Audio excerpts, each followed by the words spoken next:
So, good morning everyone. Welcome to day 4 of the conference. Our first session today is an interactive panel, and the title of the session is In Practice, Integrating Adaptation Knowledge into Development.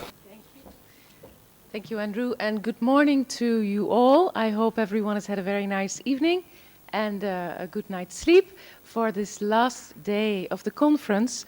We're starting with our first interactive panel session this morning with some very highly distinguished speakers again. I'm just here to introduce the session design to you, which I think all of you will probably be very aware of by now. We will, before I hand over to the host and the host will hand over to the chair, we will have 5 speakers this morning. First a keynote and then some panelists who will say a few things. They will try to keep it short because, again, we want to give as much as time to the floor for question and answer sessions. We will again have a few minutes of reflection time after all the panel sessions and interactions. We will have about 5 minutes of reflection time for all the tables where you can turn to your neighbor and discuss anything that you've heard and what kind of questions or comments you want to give. And then we will go to hopefully half an hour of floor interactions before we close off with final comments from the panel and the chair. So far from my side, and with that I would like to invite Drupad Chowdhury, the Regional Program Manager for Adaptation to Change from ICIMOD. Thank you very much. Thank you, Miriam. Good morning, everyone. It's a pleasure to welcome you back today to the third day. We move today to looking into issues where we can bring about the action. Yesterday's morning panel was looking at what are the mechanisms in place globally as well as at the national levels to see how adaptation action can be supported. This panel today needs to look into the issue of how we integrate or mainstream adaptation into development. As we saw from the last few panel discussions and the sessions which were going on, that there is action going on in terms of the countries and at the national levels and international levels to facilitate taking adaptation into development. However, on the ground, as I mentioned yesterday, there is a lot to be done till we have the satisfactory results and we can address the needs of the communities who are down at the grassroots levels. It gives me a pleasure, therefore, to welcome you all to this session, which looks into integrating adaptation knowledge into development. The panel is going to dwell on what are the challenges in integrating or facilitating adaptation into development, and also look into what are the key actions which can be taken up to ensure that this process becomes more mainstream and we start seeing the results which are desired by the people who are at the receiving end of the impacts of climate change. It gives me pleasure to introduce the chair. Jigme Rinzin is a member of parliament in Bhutan, and he chairs also the Natural Resources and Environment Committee of the National Council. He's also the core member of Parliamentarians Forum for Development Evaluation in South Asia. In the past, he has had many distinguished positions, mainly as chair of the parliamentary standing committees of various committees in Bhutan. And at the international front, he was instrumental in formation of the Asian Regional Association of the Public Accounts Committee. And he was instrumental also in drafting the constitution of that committee. Prior to becoming an MP, Jigme worked with the Anti-Corruption Commission of Bhutan and with the Royal Audit Authority in Bhutan. Jigme has an honors degree in Bachelor's of Commerce from the University of Delhi and is a fellow of the Chartered Certified Accountants from the UK. I hand over to the chair to introduce the rest of the panel and start off on the panel discussions. Thank you. Thank you so much for Drupad Chaudhary. Namaste, good morning, and Kuzu Zangpo, which is good morning in my language, Bhutanese. I'm extremely privileged and honored to be in the middle of these esteemed, eminent speakers flanked by my sides. How much justice I can do, I'm doubtful. However, I am looking forward to ensuring the fourth day, the last day of the four-day conference, to be as exciting as the first 3 days. In fact, I am encouraged to see very much curious and eager-looking audience down there in the floor.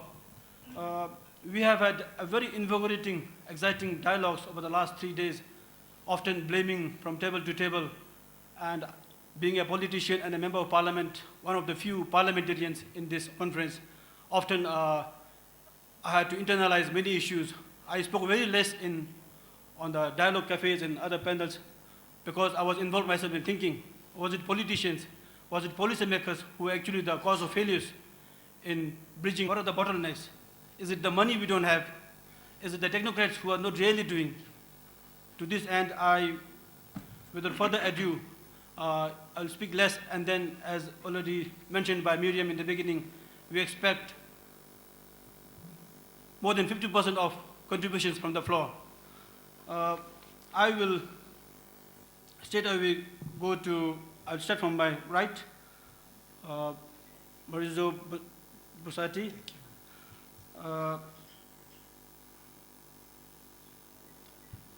We are already aware, in fact, we acknowledged the problems, the challenges in integrating adaptation knowledge to development planning. I wonder, in your opinion, in your experience, what are the major challenges you'd want to share today in this August gathering? Thank you, Mr. Chair. Good morning, everyone.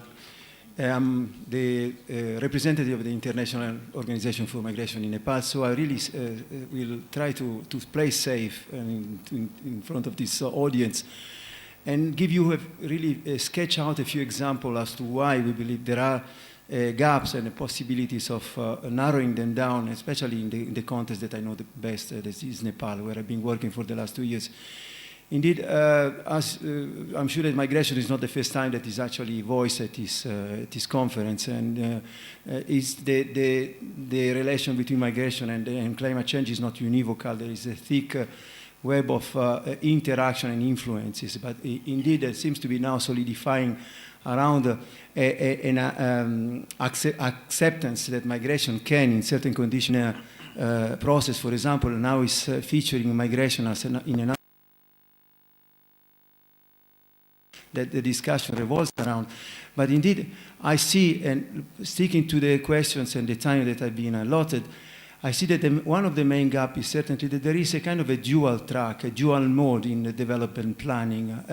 Even the timelines sometimes don't coincide. Let me again base myself on the example of Nepal, as you know, has launched its national adaptation plan in 2010. I think it was a very laudable and a valid work of elaboration. Eventually, 9 projects were singled out as priority. And this project, incidentally, in none of them actually the word migration features. Indeed, especially in the area of disaster prevention and resilience and management, indeed there is an issue related to mobility. But if you compare to the much longer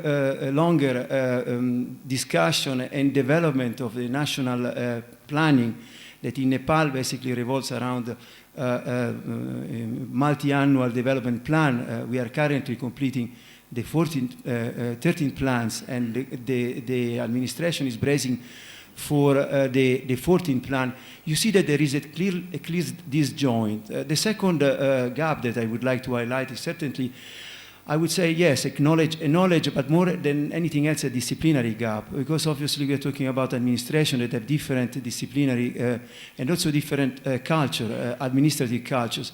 Indeed, as the paper highlights, in many countries there have been now modalities have been established to identify leading prime ministries that should coordinate the efforts and essentially then integrate issues related to adaptation, and let me mention again migration as a part of it within sectorial planning. But this effort is still very much germinal, very embryonal, because this has to be percolate down at all levels.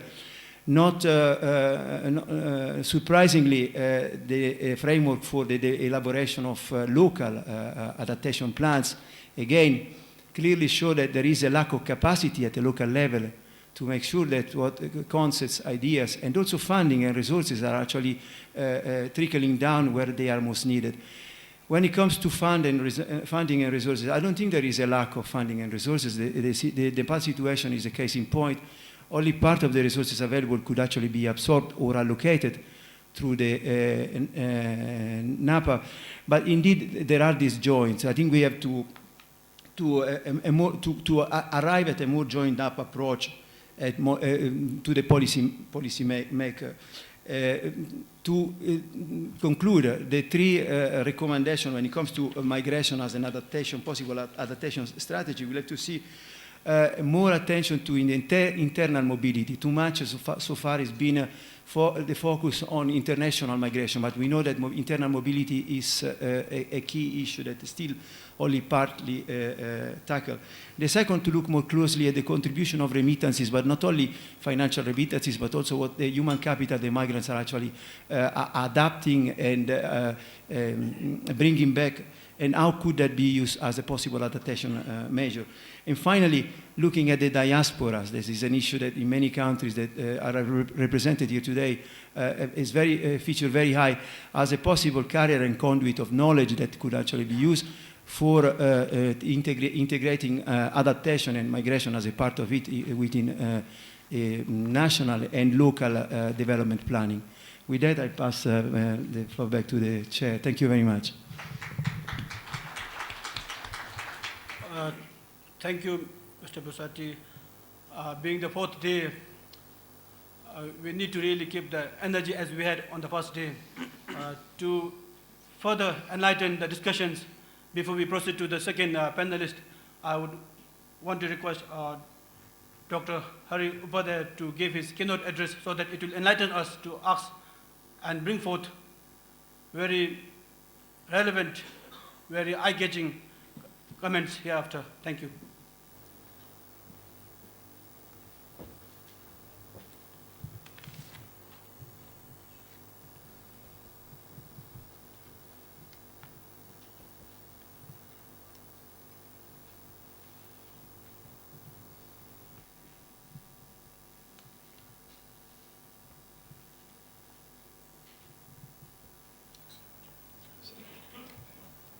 Thank you, Mr. Chair. Good morning to all of you. Actually, I was happy that panelists talk first, and then I can learn from them and probably change my planned presentation so that they look, they look based on what has been learned from elsewhere. But somehow the chair was, gave me the opportunity to talk before other panelists do. What I'll do is, based on what I have seen in the field, and based on what I've heard from my colleagues implementing projects, programs in the field, not only on climate change related issues, but also general development issues having some implications on climate change. So these are mostly based on the experiences that we gain from the field. I can see from the forum here and from forums elsewhere that climate change now is no longer an issue only of scholarly interest and research. It's becoming a global concern, and in fact, everyone at all stages is now talking about climate change. And there are adaptation approaches in several parts of the globe being proven effective to address the issues of climate change. But not all of these adaptation approaches are getting into the development planning. There are challenges, and I think, again, based on what I see from the field, and from my own personal experience and association with public sector agencies, the challenges mainly stem from inadequate knowledge and database regarding the needs, adaptation needs and approaches. The mountain system actually is changing, rapidly changing because of phenomena that have not been seen in the past. Like migration is one, changing cropping patterns, changing, ecology has changed the, crop system and ecosystem. So the rate of vulnerability is really widening now.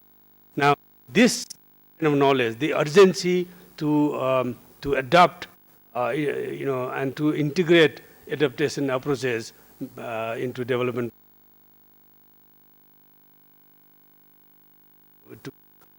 policies are still, lacking. The adequacy of knowledge, the adequacy of database that policymakers, that sectoral ministries would like to see and to take on in order to integrate these approaches into development planning is lacking. And there's another issue. Wherever these approaches have been validated, tested, and proven effective, the participation of the local communities, local governments seem to be less than adequate.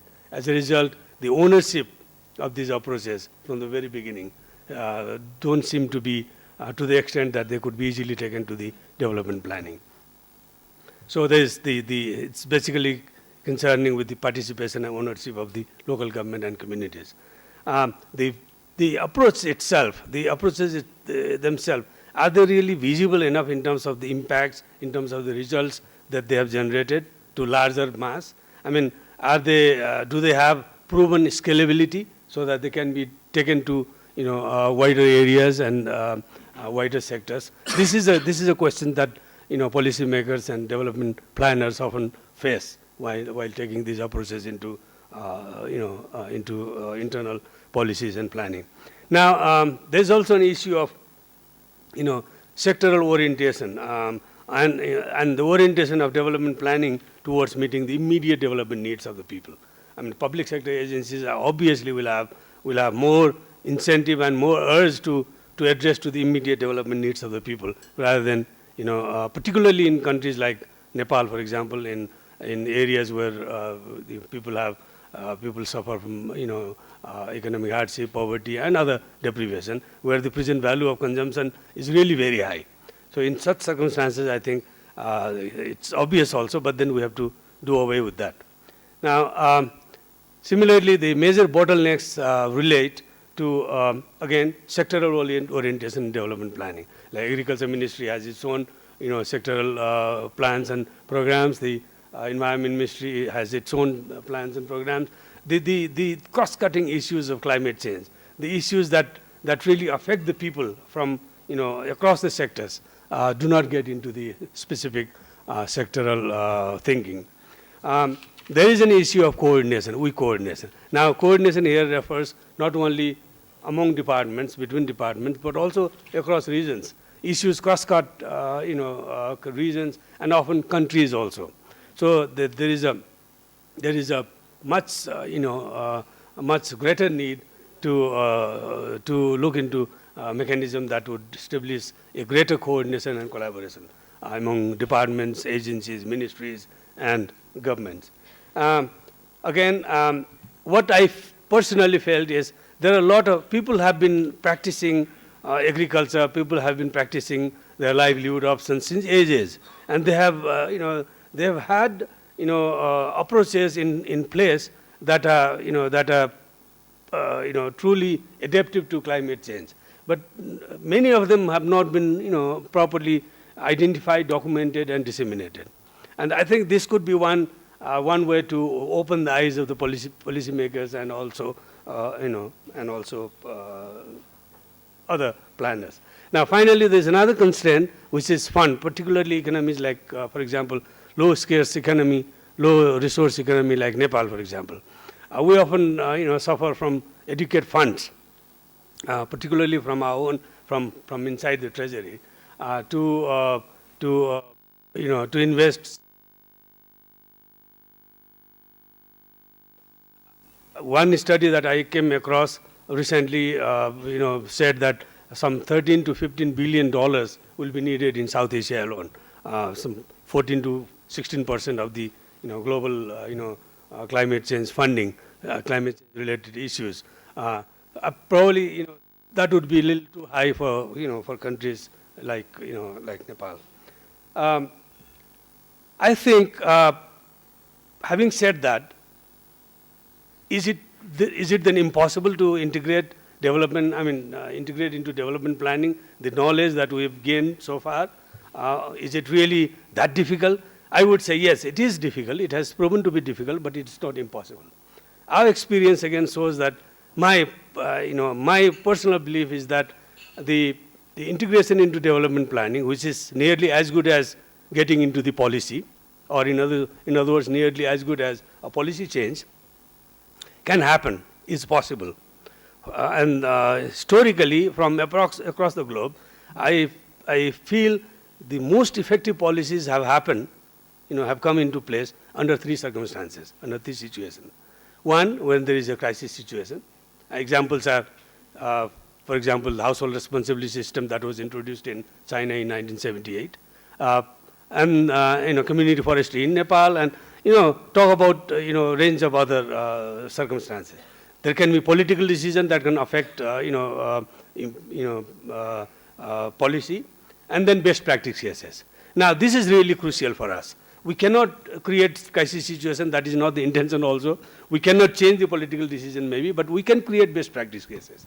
What I'm referring to by best practice cases here are cases that are revealing, that have the scalability, that have the easy, that can easily be internalized by people, and therefore that have the immediate relevance, immediate impact on the livelihood of the people.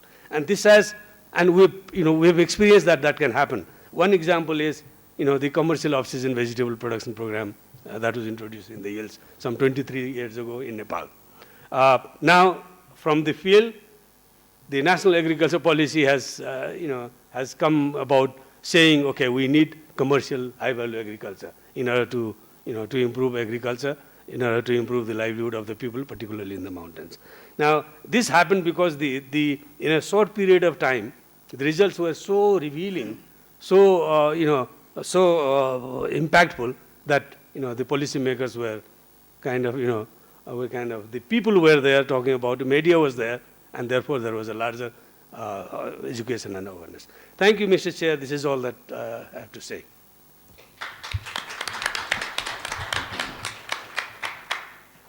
Thank you, Dr. Upadhyay, for giving us a lot of insights to really enhance on this discussion. It's now acknowledged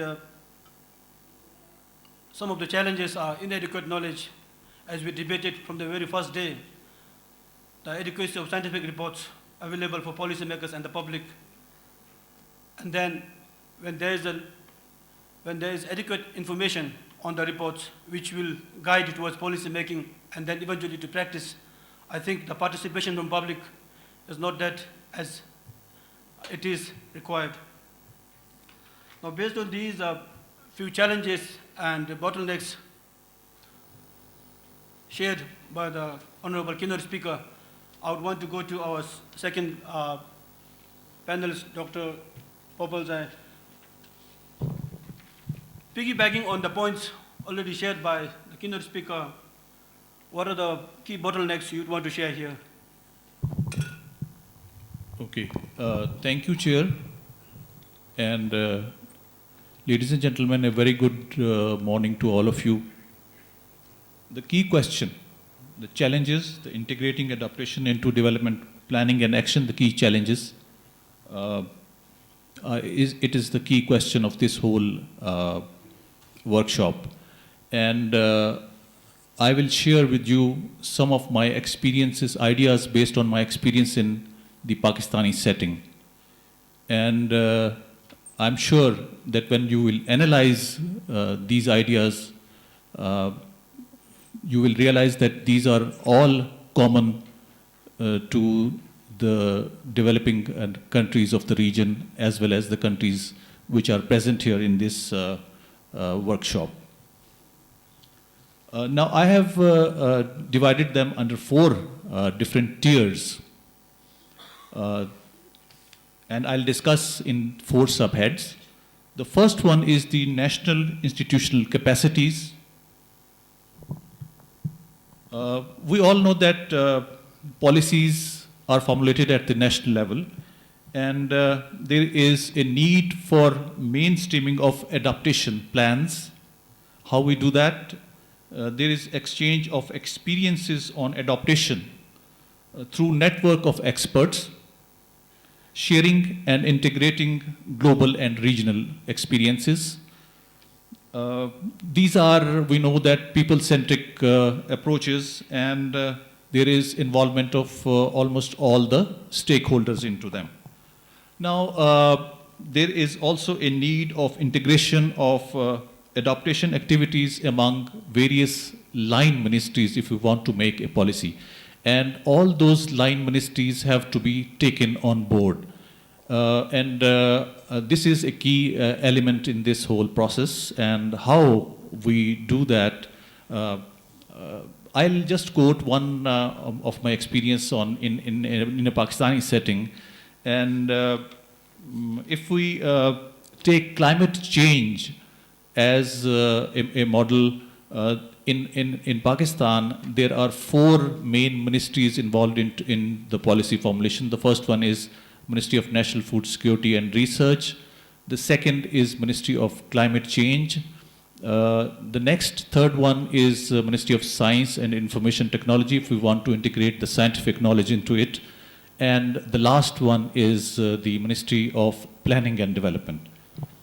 Now, they all work in silos in Pakistan. There is no formal mechanism of interaction. And of course, there is no vertical as well as horizontal integration amongst these organizations. Now, how we integrate them? The first method is an informal one, which is already in vogue in practice in Pakistan. But analyzing the constitution of Pakistan, we see that there are 2 important bodies which are formed under the constitution. One I would quote is Council of Common Interest, which is headed by the Prime Minister, and 4 chief ministers of the provinces are part of it. So this is non-functional in Pakistan. The second is the Economic Coordination Council. This is again headed by, it's not the Prime Minister, but it is the Finance Minister. So these 2 organizations are already there. They are not functional, and there is a need to revitalize them. And I'm sure if each country analyzes their own constitutional, their own laws, there will be these type of institutions, bodies, which will help them to realize this option. Now, coming on to the second tier, the provinces. In most of the countries, these are called regions or the states. In recent settings, they have attained autonomous status. Now, we need to translate the national policies into the state or the sub-policies. And again, there is very little vertical as well as horizontal interaction between the provinces. And again, I mentioned about the constitutional bodies. They are there, if we revitalize them, they are there to help this issue. Now, the third tier is the districts. This is the second last one I would mention. And in some settings, they are also independent. There is a need for translation of strategies at this level into actions. And we need to have capacity building activities, because this is the second last year. There is a lack of capacity in these settings. Now, the fourth and the last tier is the community setting. And we know that adaptation is people-centric, and in order to see benefits, efforts must be based on considering the local context and rooted with equitable and participatory approach. We need to have top-down as well as the bottoms-up approach here. This is the lowermost tier, so there is a dire need to build the capacity. We need to improve the community knowledge about adaptation through public awareness campaigns. So apart from these 4 tiers, now I would throw some light on some cross-cutting themes which I think in the last 2 days, yesterday as well as day before, we have discussed these also. So, but I need to mention them. So we know that adaptation is a global issue which requires committed partnership with agencies, national and international research and finance institutions, bilateral donors, civil society organizations, and private sector. And all of them must work together to support adaptation. And this means engagement of all the stakeholders.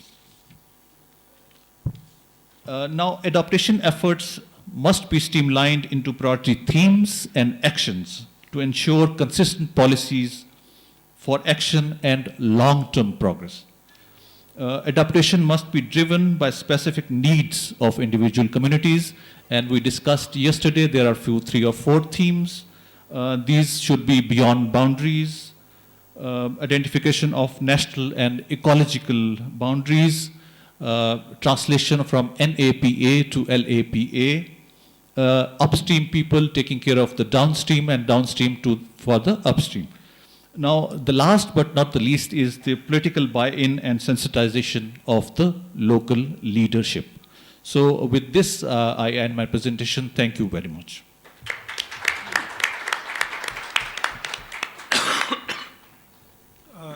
Thank you, Doctor, for your insightful additions to the points already raised here. I know Dr. Bernard, sitting beside me, was involved in building resilience of vulnerable populations and their livelihoods in hotspot areas, deltas, glacier-fed mountain areas, and so on. In your opinion, Doctor, having to draw from your experience, we need to really facilitate the integration of adaptation knowledge to development planning. What do you have to say here? Thank you. Thank you, Chair. I'm not sure I'm in a position to answer this question. The program I'm leading is quite new, and I'm going to learn about it. So we designed the program to help us actually answer some of the questions, and we'll see if that works. So there's a lot of work to do. So my comments here are based on my experience as a policy person in the federal government of Canada, looking at what other countries have been doing, mostly in the developed world, but also in other countries. So there are a number of challenges that I have identified in answering the question. And the first is institutional. My experience is that in most, or in many countries, adaptation is coordinated by the Department of the Environment or similar departments. They are pretty marginal. They don't have a strong means to coordinate. So it's very difficult for them to actually push for something into line departments. And also, frankly, economic development or development is not their mandate. A second challenge, which I experienced when I first worked on adaptation about 8 years ago, was a new concept to me. I was very well versed in sustainable development, so I looked into adaptation, mainstreaming adaptation questions. And what happened is that, obviously, as a policy researcher, I looked into material produced by the IPCC, whatever organization, international organization, and I thought the language really obscure. The processes that were proposed were kind of linear, not talking to any policy process I kind of was familiar with. So I thought, why are we developing such confusing knowledge or concepts? To me, the question is fairly clear. How do you integrate climate change information and risks into things that you are already doing? So why develop new language? So I was kind of, confused, and I found that really difficult to work with. And, frankly, a number of concepts do not really, I'll be kind of provocative here, but they don't really make a lot of sense in actual operationalization terms. So maladaptation, incremental adaptation, transformative adaptation, it's really interesting, but in practice, at the policy level, what do you make of that? I don't know. So we'll see, maybe in the future we'll be able to do something with that. So related to the language issue, if you look at the mandates of different organizations, even in the private or the public sector, in actual practice, adaptation has a very specific meaning for them. They have processes when, if you translate adaptation in what they're doing, it makes sense. However, at the end of the day, it doesn't bring up a holistic or coordinated approach to adaptation. So, but maybe that's a way forward from a policy perspective. So when you do infrastructure, adaptation takes a completely different meaning because you have to build roads that will stand the vagaries of time and changing climate. If you do emergency preparedness in local communities, this is a completely different ballgame. It's different processes. So adaptation has been translated in many instances in practices and operations in organizations that make sense. So can we talk about development from that standpoint? I'm not sure, but we have to be careful to use the language in ways that should make sense to the people using it. The other challenge I see is short-term versus long-term. This is really obvious, and we spoke here about the policy attention of decision makers. But my point here is more about risk management. From a public organization perspective, risk management at best looks into 2 years. And that's if you're lucky. So the risk that public organizations are looking at within departments are really what is happening in the next year that's going to make my department blow up. So they're not looking at 50 years things or 25 years, 20 years. Some departments do because of the nature of the mandates, but it's not very usual. The actual practice and tools to analyze risks in the long term do not really exist. So insurance companies have started doing that for climate change, but that doesn't translate into operations. Maybe it's worth mentioning that we've tried in one organization I worked in using foresight and scenario planning to integrate some of that knowledge. However, what happens is that climate risks are often trumped as usual by other risks, or you have to integrate them into the analysis of other risks. And that's important. Climate cannot be considered as something apart from the existing realities that organizations live. The communities tell us that all the time. So the last challenge, I think, is with Dr. Ramana spoke about it.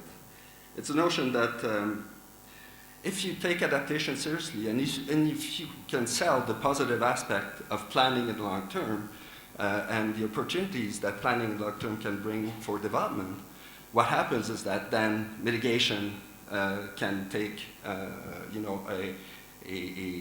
marginal, will be seen marginally, and that's a serious risk because in many instances it is true that doing mitigation will be a less costly form of adaptation. So presenting both adaptation and mitigation at the same time is a challenge. So that's it for me. Thank you.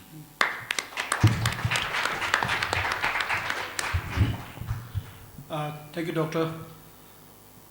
We have one more panelist member before I go to the fourth panelist. The commonalities we are drawing from this discussion so far is, I think, we just not only blame the policymakers and the practice, but the report itself, which at best takes care of 2 years if you talk in terms of risk management. And it's the short-termism we need to be really concerned about. And secondly, from the experience from Pakistan to Canada to Nepal, spoken by the keynote speaker, I think it's again the lack of coordination, not only among the agencies, but among ministries, but among regional bodies at international level. How do our regional body like ICIMOD, for instance, contribute to respective countries to really coordinate collaboration and coordination? If you take care of your own territory and turf, is it going to benefit the common mass? These are some issues. Having understood the common issues raised here in this platform, if I go to the fourth panelist, in order to solve these issues, is it the fund availability? as I said in the very beginning. And the keynote speaker actually said that fund availability is not really a problem as such. It's more to do beyond money. And adding to the fund availability, if it is a problem, what are the other key actions if you want to address this challenge? Dr. Sunil. Thank you very much, Mr. Chairman. We've heard from a couple of speakers on this panel that funds are quite plentiful, or not, if not plentiful, not a problem.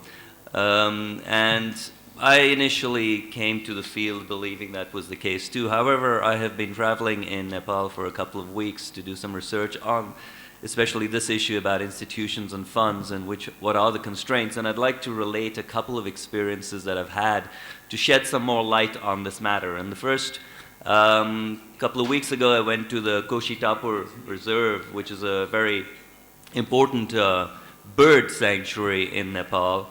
And speaking to the chief warden out there, I found out that the entire annual revenue of this park would not be enough to buy even one of those beat-up Maruti taxis that you might have taken during your visit to Nepal.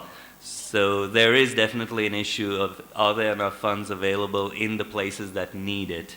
Another example, I went to Chitrakoot, which is, Charikot, sorry, which is kind of on the way to Tibet. And there I met with the forest department, and sitting in the office, I noticed that the roof was propped up with a log. And they did say that they were kind of nervous working here, and maybe we should just step aside. So in certain areas, we need to be a little more nuanced about where the funds are and what we mean by fund availability. Now, of course, the easy way out would be to say that this is not an either-or question. That is, it's not just, well, it's not either funds or institutions, but the answer is it's a both and. We need both funds and better institutions. But that's also not entirely accurate. What's really I've noticed is that's more of a chicken and egg situation, in the sense that on the one hand, we need, we have institutions, and institutions are expensive to establish and to operate efficiently.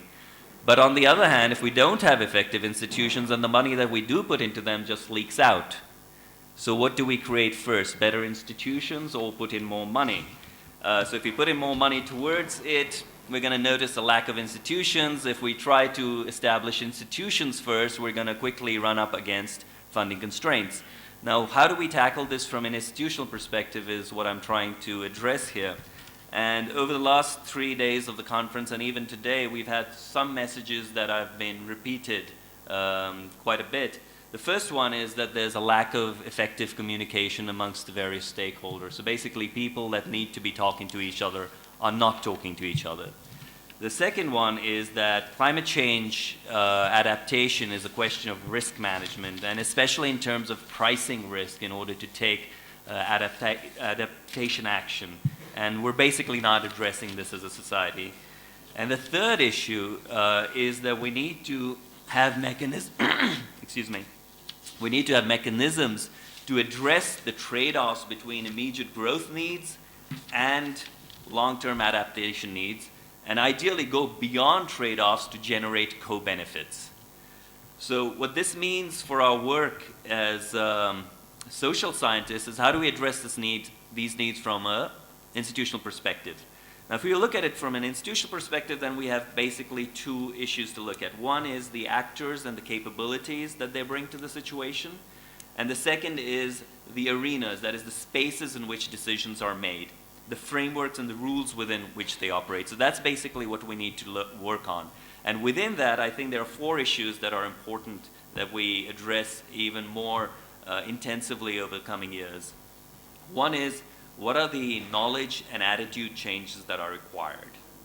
And we've had some indications as to what these are, but I think that needs to be more systematized.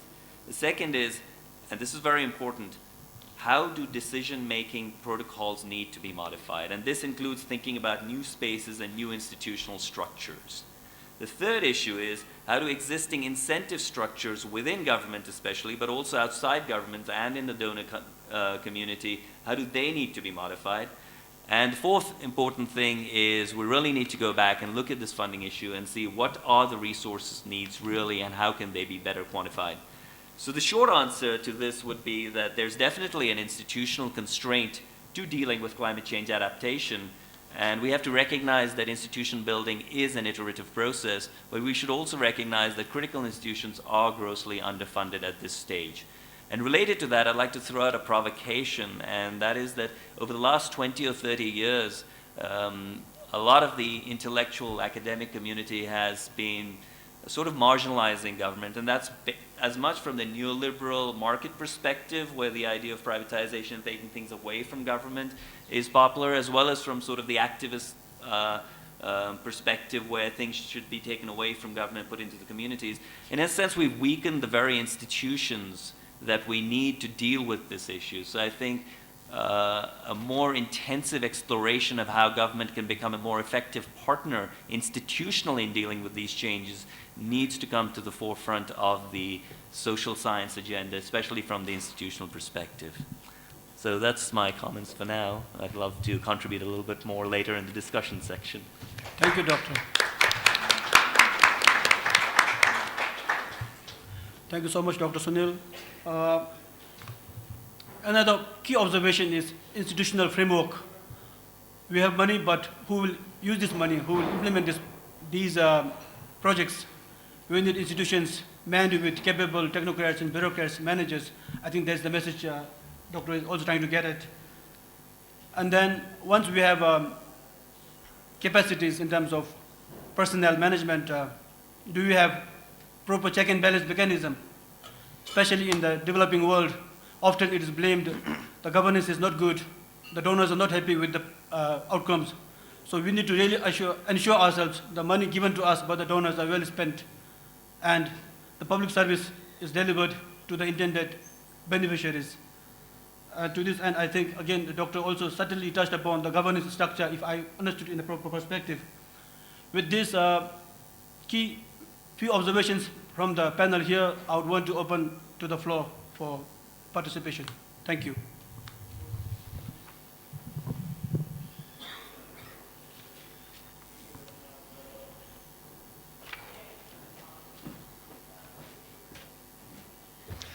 So, because this is an interactive panel session, we're now going to give you some time to think about questions or statements that you would like to put to the panel. We're going to allow 5 minutes for this, so we'd be grateful if you could discuss the issues that the panel have presented with the people sitting around your table, and then in a few minutes' time we'll take questions. So can you please use this time to decide with your colleagues what questions or statements you would like to put to the panel, and then we'll take some of them in about 5 minutes. Thank you.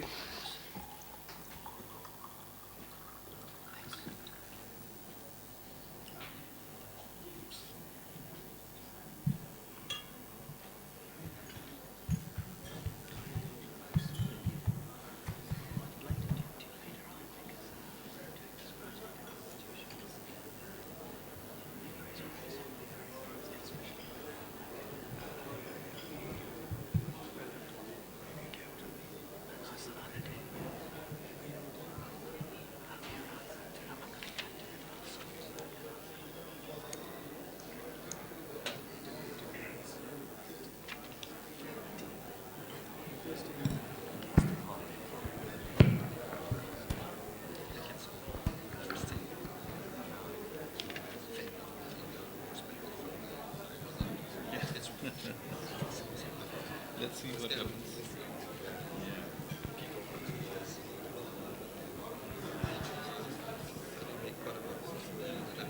Yeah, top down also.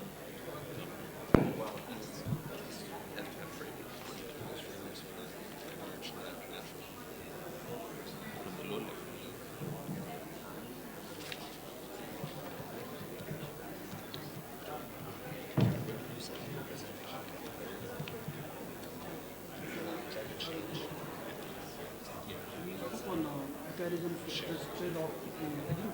This is the normal.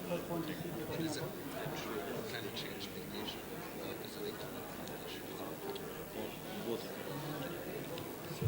So there is a Ministry of Climate, but there are few things which are also done by the other ministries.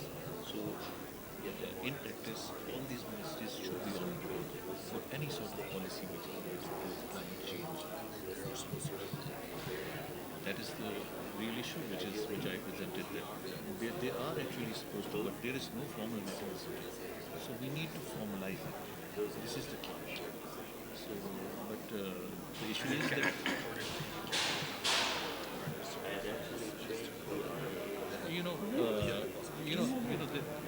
there could be many solutions. Like we can have another organization or body, but forming a body after body or organization is useless. Again cumbersome. There are few. When I was looking at it, there are few organizations who are actually mandated in the constitution to work like this, that coordinate between the provinces on any national issue. So if they are already there, they are not working properly, they need to be revitalized. So that is the key thing. Canada, what happens is that tradition is also Yes, yes, we did contribute to BDF.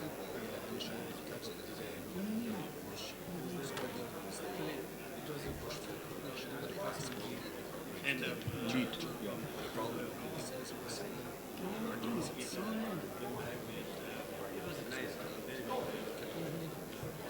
No more BDF is return development bank. Returning to development bank. This actually the priorities are in Pakistan. Is it working well? At this working moment are well? not the climate or not The the development. adaptation of climate or They integration of started doing the adaptation. microfinancing. There are So more many farmers deposited their money. Because they offer slightly better rates than the commercial banks. the internal strife, internal issues. Curious to see how So they are more inclined towards a national security policy and its implementation rather than going for climate at this early stage. there was a huge That goes to the backbench. Of course, yes, because all the funds are diverted towards security and internal security and training of the law enforcement agencies to the mountain lines, how to tackle India condition. because Our city with the passing day, with the scientific advancements, the insurgents are also getting scientific knowledge and getting more, so the law enforcement agencies have to keep pace with them. So these are issues. This is the second time I participated in the first election and very contested last year. Taking up people's attitude, understanding democracy is really broadening.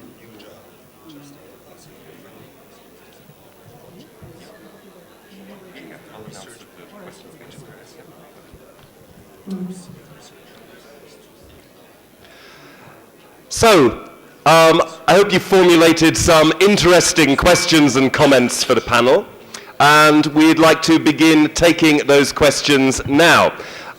Could I encourage young people and young professionals to ask questions? That would be great if you could do so. So, we'll open the floor to questions.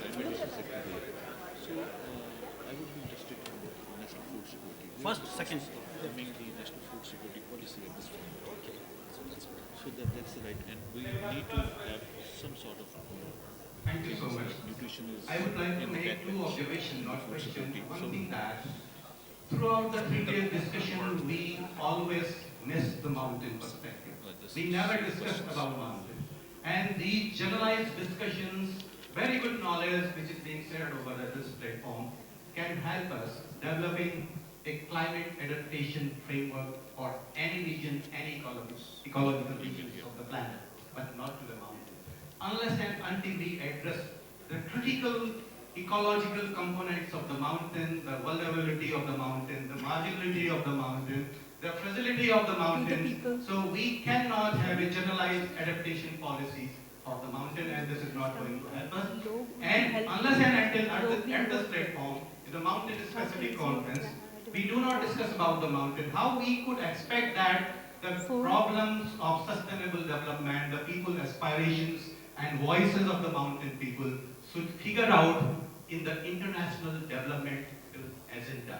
So I request all the panelists, please focus the discussion specifically on the mountain. I'm from India, the people from India and the neighboring countries know we had to fought for the Uttarakhand state in India because of the generalized approach of development for the entire state of Uttarakhand. Second thing, one small observation. We, in case of India, so we have already the Planning Commission of India recommended that we should have a watershed approach for the mountain development. And the climate change adaptation is highly complementary to all the three essential components of the integrated watershed management: natural, social, and economic. So we need to have more research how to integrate the climate change adaptation in mountain regions with the integrated watershed management. Thank you so much. Can we have the second question and then we start from here? Gentleman there.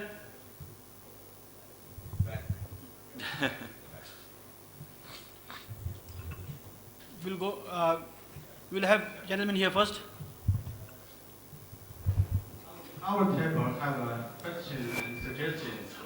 How make the government for the more responsibility for the mountain people to provide more infrastructure and public schools and to enhance the capabilities for mountain people and take the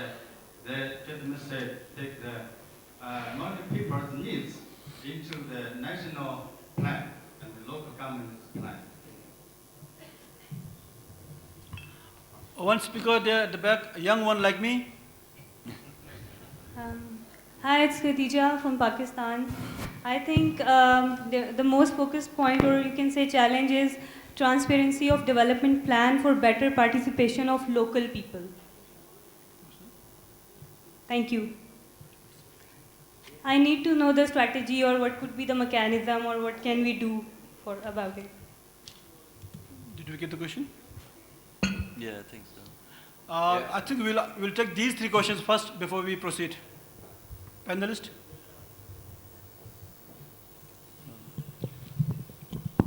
Okay, I think all the questions seem to be interrelated, and I would respond that in my discourse I mentioned about involvement of all the stakeholders from the bottom, from the vertical as well as the horizontal.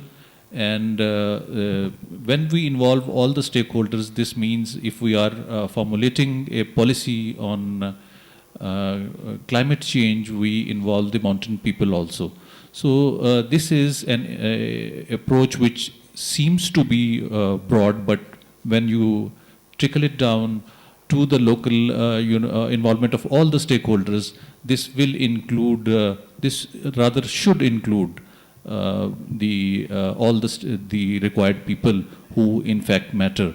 Involvement of the local communities was also discussed. So if a policy is being formulated for the mountain people, involvement of the local communities means taking the opinion of the people who in fact matter.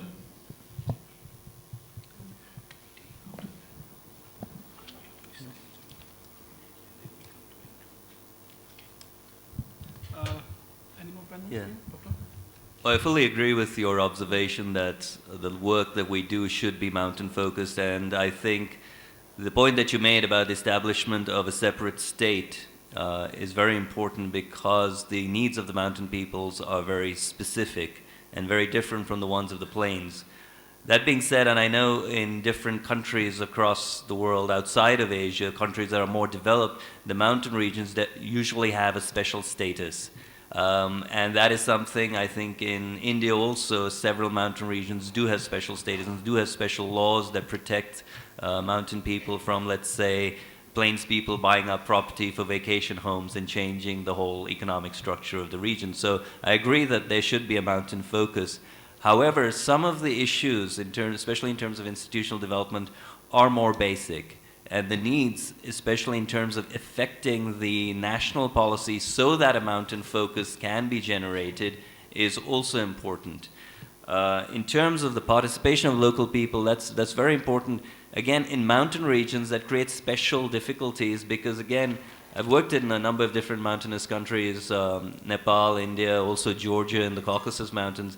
And mountains sort of get divided by valleys. And if you go from one valley to the other, so many things change. Languages change, cultures change, habits change. And to bring them together is especially challenging. So again, from that perspective, these institutions that I was talking about, the need to create new forums and new arenas should be fundamental, especially in terms of devising these institutions as well as getting adequate funding for them. Any more from here, Doctor? Thank you. On the need, obviously, of focusing on mountain community, I mean, we all agree. I think that when about the responsibility to invest more, and especially on infrastructure on the mountain areas, indeed, the issue of marginality, fragility, vulnerability, they are all interconnected. The marginality itself, look at the demographics, obviously. The valleys, the mountains are really getting, washed away towards the valleys and beyond. Again, the absentees, I think, are part of the answer. The importance of tidying up those who remain behind, to those who have left, who have dream, who have projects, who have also ability and capability to invest is very important. They need to be drawn, and I think this is something that policymakers still have not really captured, and much more work needs to be done on that. Thank you.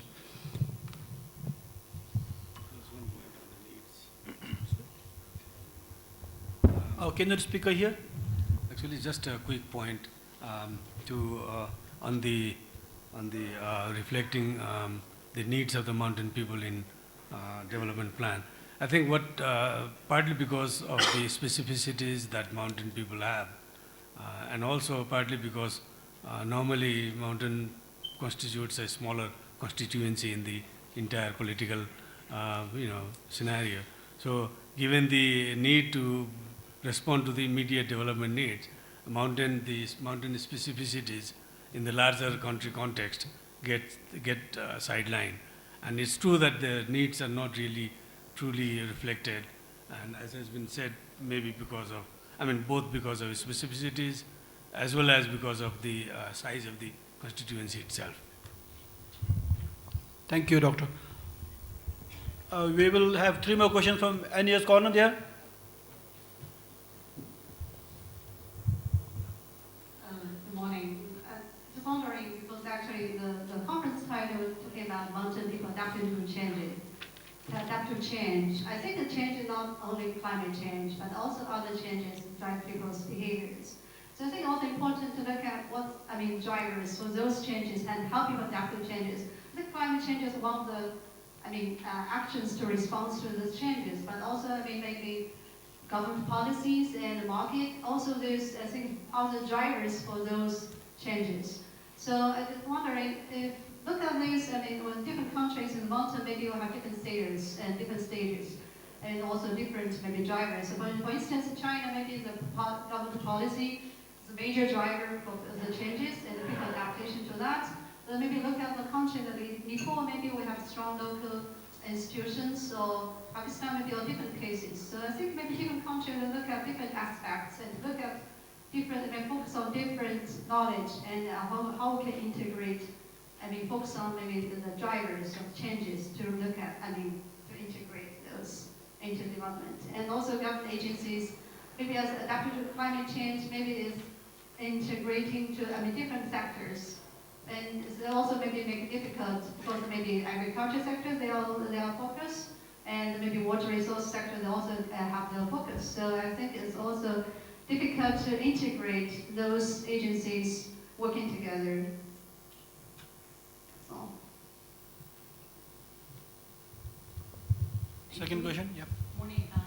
She will have 2 questions. The first one is about if the panel could share some reflections on mechanisms that exist between the top-down and bottom-up processes for effective climate change adaptation.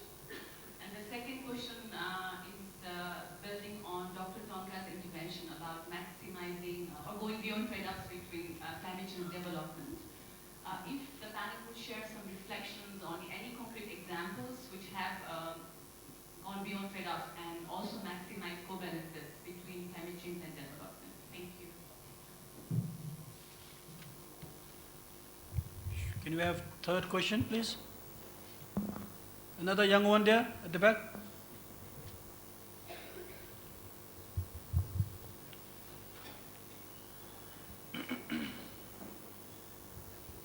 Thank you very much. Joe Hill from the University of Bonn. My question, or my point, responds to Sunil Tankar's call for more research on more effective exploration of government and bureaucracies and how they're working.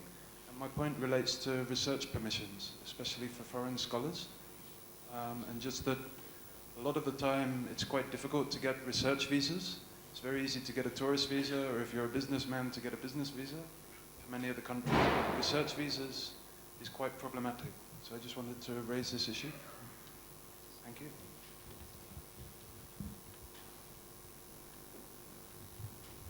I think we first tackle these three questions before we proceed. Doctor? Okay.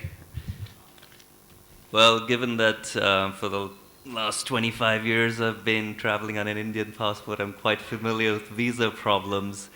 And let's just say they turn a Nelson's eye to research visas in this part of the world. So you can just come in on a tourist visa and do your research. And I don't think there's been a single case of anyone running afoul of the law, so to speak. Yeah, you did? I'm sorry to hear that. I did notice there was, in fact, trouble with that in Brazil, where they are getting very sensitive about it. But again, that's not something I could really address since I'm in academia myself and on the receiving end of visa officers' bureaucracy. But I sympathize with you. The other question I think that was put directly to me was about these co-benefits. And I think I hate it when people ask me for specifics, because then I have to scratch my head and try to think of something on the spot, which I usually don't have. But luckily, I was at a table a couple of days ago in which there was a gentleman from Bhutan who was talking about they were needing to build a road across a national park. And the problem with, he mentioned that when he was an agricultural officer, roads are very good because they help people get their goods to market and reduce the market price of goods being sold locally. But they also lead to deforestation because it creates an easier access for illegal loggers. And that's something that's been noted throughout history, especially like in Brazil. The Trans-Amazonic Highway was one of the main reasons for a massive deforestation in the region. So here you have a clear example of a trade-off between an immediate an economic growth need and a long-term environmental or adaptation need. In this particular case, the gentleman said they realigned the road so that the road would actually serve also as a better, easier means of patrolling the region. So that's something that, of course, those are small little examples, and we really have to look more closely into it. And in fact, one of the points that I was trying to make is we need these institutions to think more clearly about these, first of all, these trade-offs, and secondly, how to generate co-benefits. So at this time, we unfortunately don't have a very large inventory of such win-win situations, but I think that's a direction in which much of the research will eventually move, or hopefully should move. Yeah. I'd like to speak to the question of mechanisms that bring top-down, and whatever top means, because it could be provincial governments, national governments, communities. I think the challenge is that there are many, many, many such examples. And we've been speaking about that throughout the conference. The question is, how do you systematize those experiences so that that informs policy in a way that you can build on? I think the issue is, and it's a question actually, I've seen many examples of great interdepartmental cooperation in many countries. Those are always ad hoc, solution or problem specific. They're not necessarily systematic because that cannot survive usually more than the time of the problem. In terms of the bottom down, so to speak, relations, that's a challenge I think we have at this point, to actually build up the knowledge base that those experiments bring and see how can we apply them in specific contexts, because each country is different, the systems are different, and then we'll see. But I think this is an important challenge to address now. Just carrying forward from the top-down and the bottoms-up approach, we are in the process. I quote example of my ministry. national food security. We are in the process of formulating the agriculture policy in Pakistan. And it's extremely difficult to, without any formal mechanism, it is very difficult to collect all the relevant stakeholders. And who cares for agriculture policy in Pakistan when the major issues are somewhere else? There are issues of security, internal and external. So agriculture policy or the food security policy is at the backbench. So there is, as I mentioned, there is a need to formalize it in some way. Informal mechanisms do exist for these sorts of actions, but need to formalize that.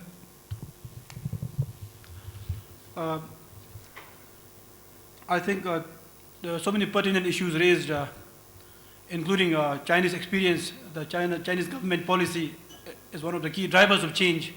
We just not have to only focus on climate change, but in various forms of changes. I don't think anybody can escape in this global village from the impact of globalization. And I'm not sure if the panelists have answered the question how to integrate agriculture, water resource, and all these integrations. And coming to trade-off between immediate economic growth and environmental damage, Dr. Sunil Tanka already touched upon Bhutan's experience. If I may speak a word or two on Bhutan, we in Bhutan follow a holistic approach to development. It's a new paradigm, rather a shift in development thinking and policies. We have a very stringent development policy where the environmental conservation and protection is equally taken care, if not more. We have a policy of philosophy of gross national happiness. You might laugh at it, but this is what we are trying to follow, and we are working on this very seriously. In order to pass a government policy for implementation, it has to go through a serious GNH screening tool, screening processes. In fact, Dr. Sunil raised on experience of road construction, and we have had one road construction which actually runs through a park. The villagers, the community, they request for a road. On the other hand, the environmentalists say we have to have this region for snow leopards and tigers to pass through. And another example is the mining policy. It took more than 3 years. Even today, I don't think it's finalized. It's because it has failed so many screening tests. So until these tests are finalized and passed, we cannot really implement the policy. So by the way, I'm just mentioning, sharing with the floor here, the stringent policies, the tests we undergo to really pass a policy for implementation. Can you have more questions, please? Miriam first, and then here. Hello. This question is to Dr. Sunil. You have pointed out, I am Satyarup Siddhanta from India. You did point out about the lack of availability of funds for people who are really working in certain areas. Well, yes, that is the ground reality, but what are we doing to solve that problem? Is it a problem of communication that people doesn't know whom to approach, or is it a problem of the policies, or do we really need to have a community or a kind of online forum where people can voice and these voices can reach to the big organizations? So I just want you to answer this question because you have raised this problem. Gentlemen here in the front, please. I have a slightly different take to the panelists on this issue. The title of the symposium is Mountain People Adapting to Change. I would like to suggest that next 10 years, or next 10, 20, 30 years, the changes will come from so many directions. Climate change is only one of them. In the mountain areas, I have not done any work in Nepal, but we have done considerable work in the mountains of Colombia. None of the coffee farmers in the mountains of Colombia are worried about climate change. We do not see any much sign of climate change. But what is happening now in most mountain places People are leaving not because of climate change, because the economic conditions are bad. People are poor. They have now, because of communication, information revolution, they know what is the life like in the urban areas. You have to work 7 days a week. You go to the urban area, service industry is opening up, mining industry is opening up. Opportunities are tremendous. So all the work we did, not a single sons or daughters of the coffee farmers of Colombia, one of the world's largest producer, is doing that. So the question is not, don't ask what the government only can do. It's the private sector that is making a tremendous difference, and it is the help the farmers need is not the traditional help, but how do they run a coffee farm of small 1 hectare as a business so that they can profit. We are talking completely about the law. We're talking about the process of the top down, bottom up. It's not going to improve the life of the farmer. If you can tell them how they can run their farm profitably, improve the lifestyle, they will stay. Otherwise, not a case of losing that. Thank you so much. There in the middle, and lady here.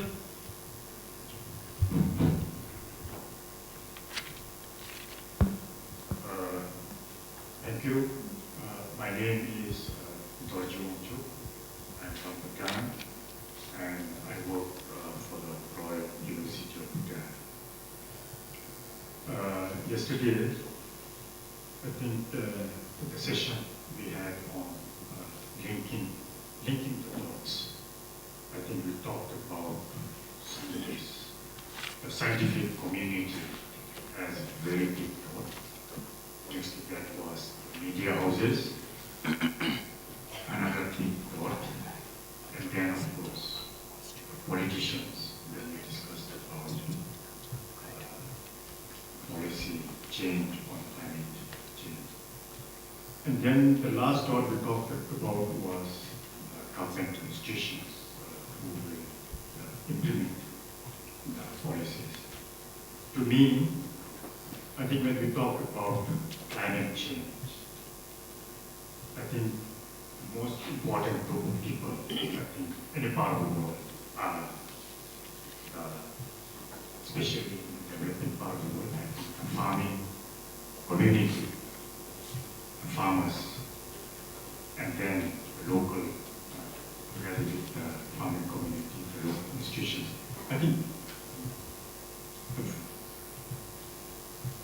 the farming community did not appear as it was. That was my observations. And today, when we are talking about integrating adaptation knowledge into development, I think funding was mentioned as one of the key challenges. And in fact, the last panel member spoke about putting institutions into place to implement the adaptation plan is going to be a costly affair. What came to my mind is when we talk about putting institutions into place, new institutions into place, which are going to be very costly. Can't we think of the local institutions that are already existing, who could in fact be very effective and play a very effective role in the implementation of climate adaptation. Thank you. Thank you. We'll have the last question of the session. Hello, I'm Elena Savar from Nepal. I'm climate justice researcher from Mugu with the indigenous community there, and my question is to Mr. Tanga. Can you explain more about the involvement of the traditional institutions, not only the government institutions? Because traditional institutions is like highly influencing the people living in the mountains, like socially and politically. I would like to get the answer. Thank you. Thank you, Dr. Tanga, and then other panelists. Thank you. I think the first question was from the back about what's preventing funds from getting to institutions or organizations that need it. And the biggest thing that's preventing the funds from getting there is trust. There's basically, we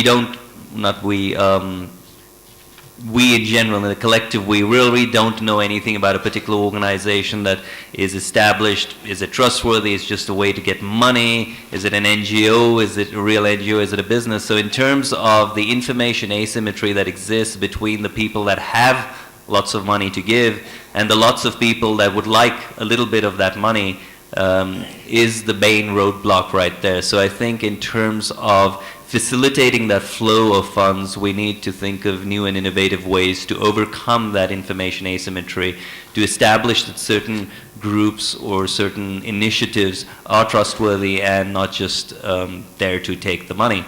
So one of the things that you can think more creatively is about how information communication technologies are allowing different entrepreneurs to access money in the private market, and see if some of that could be extended to this, this arena in which we are working.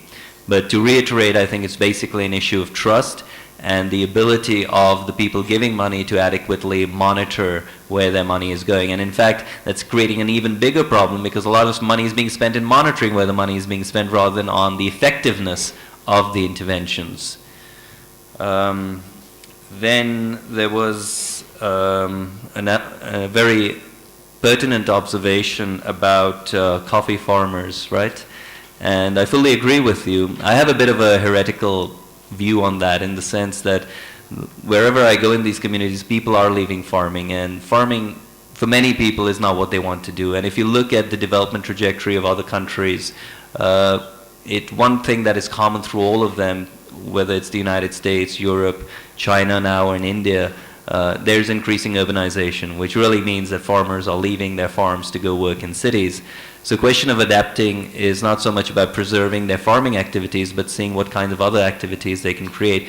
Because if we do have farming on sort of a market scale, there are going to be certain areas where economies of scale are going to make production cheaper, and therefore farmers will not be able to compete on a price basis. They could compete on a quality or other kind of basis. And if you look at sort of the mountain communities of Europe, they specialize, all right, we make this cheese, and you're willing to pay a premium for that cheese.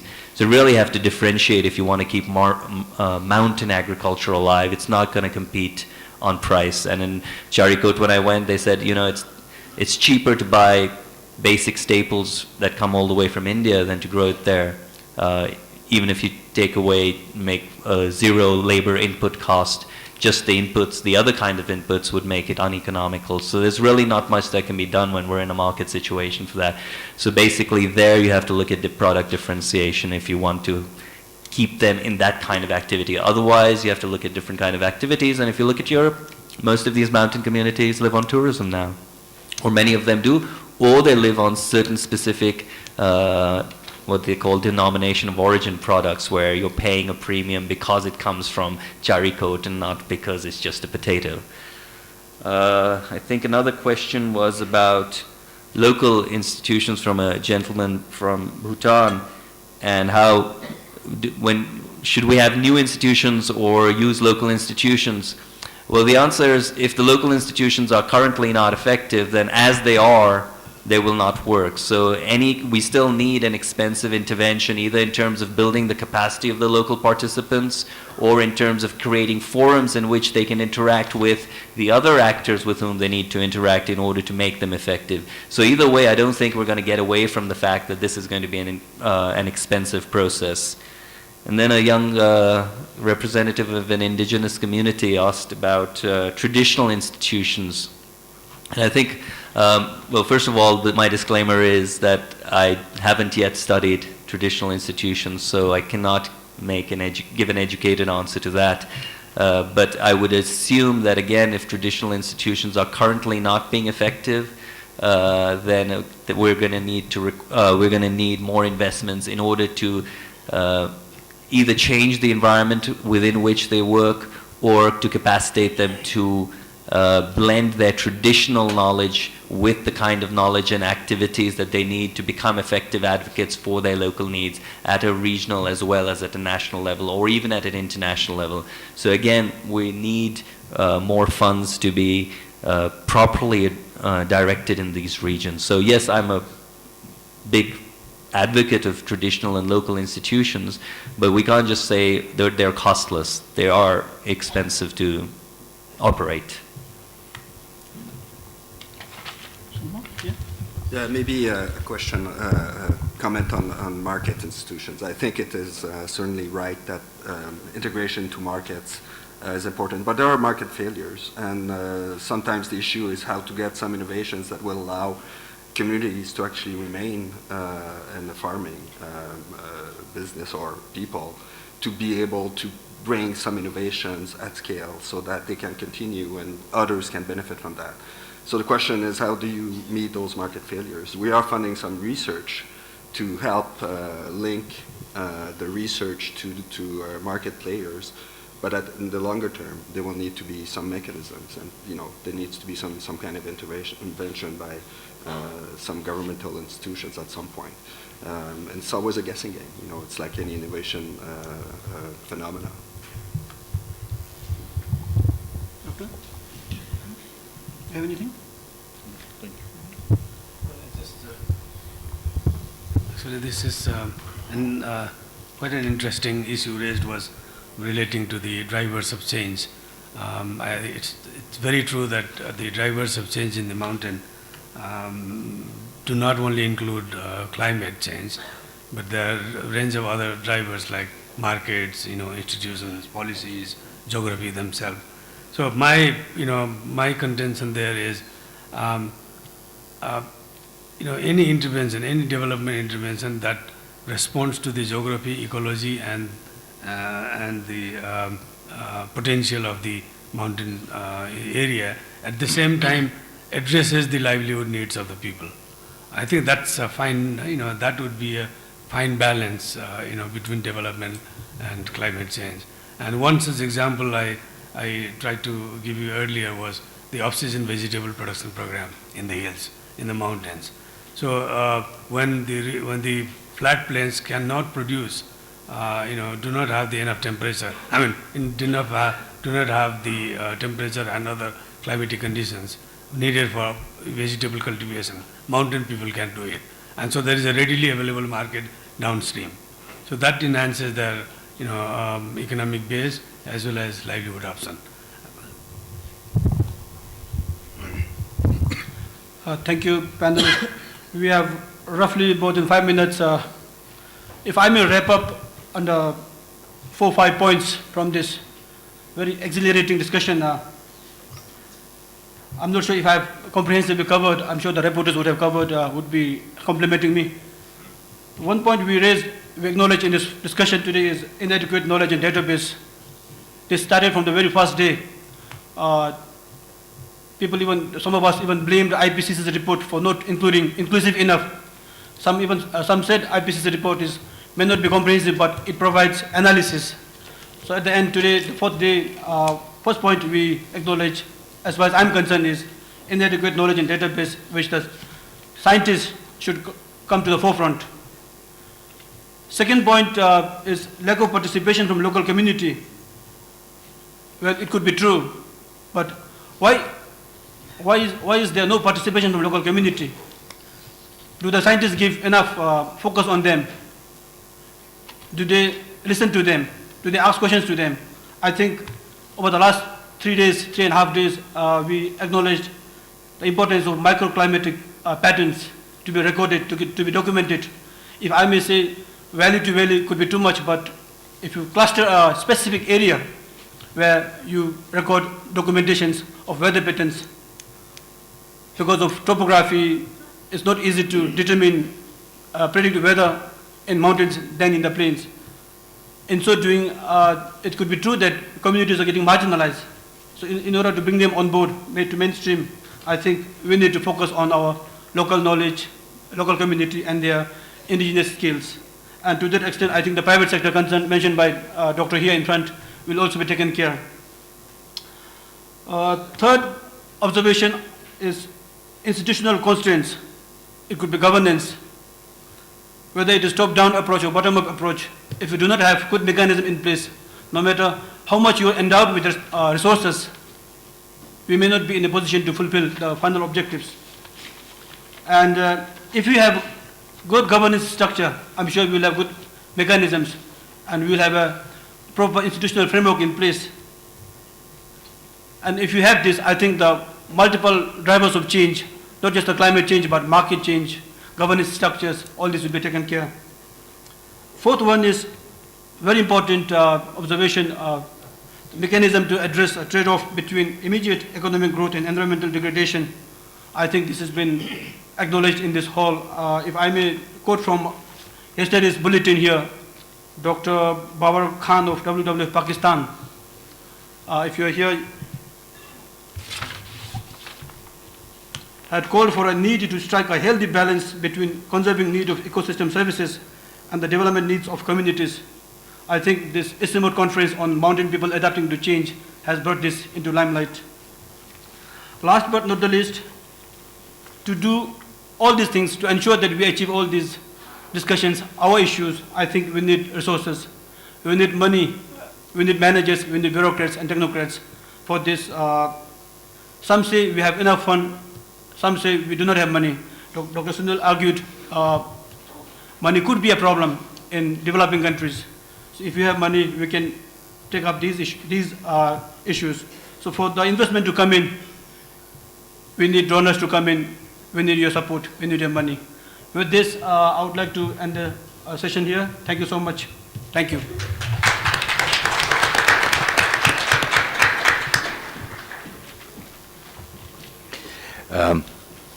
I think it's appropriate and it's necessary for the vote of thanks to the chair and to the panelists for a very lively discussion on this topic of how we mainstream or integrate adaptation to change.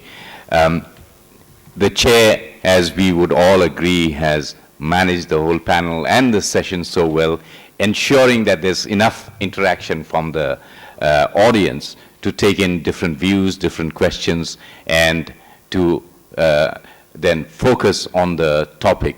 Let's give the panel and the chair a big hand. Please join me in that. Thank you very much.